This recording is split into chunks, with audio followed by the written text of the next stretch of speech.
মানুষের আঘাতে মানুষকে আঘাত করলে সে আঘাত কিন্তু শুকিয়ে যাবে বা সেরে যাবে, কিন্তু কোনো মানুষ যদি আপনাকে আঘাত করে কথা বলে সেটার ক্ষত কিন্তু সারা জীবন রয়ে যাবে।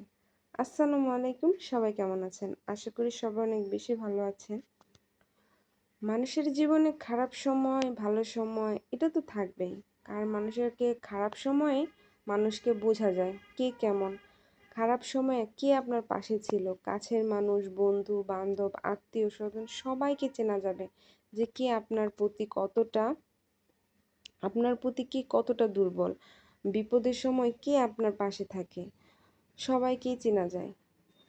মানে বিপদে না পড়লে তো চেনা যাবে না। হ্যাঁ অবশ্যই এখন আমার বিপদ আছে, ইনশাল্লাহ সামনে আমার ভালো কিছু হবে। সারা জীবন যদি বিপদই থাকে বা দুঃখই থাকে তাহলে তো হয় না। আল্লাহ সব সময় চায় যে বান্দার ভালো হোক। হয়তো বা আমরা অনেক বেশি ভুল করে ফেলছি, তাই আল্লাহ আমাদেরকে কষ্ট দিয়ে দুঃখ দিয়ে আল্লাহ আমাদেরকে বোঝানোর চেষ্টা করতেছে যে আমরা যাতে সামনে ভালোভাবে থাকি, সামনের দিনগুলোতে যাতে আমরা সুন্দরভাবে থাকি।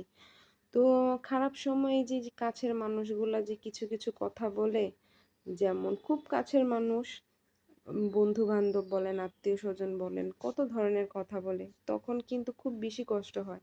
এই কাছের মানুষগুলা যদি বিপদের সময়, তাদের কিন্তু সান্ত্বনা দেওয়া দরকার, তাই না? এখন আমি বিপদে আছি, আমাকে সান্ত্বনা দেবে যাতে করে আমি নিজেকে ঠিক রাখতে পারি, সামনের দিকে আরো ভালোভাবে এগিয়ে যেতে পারি।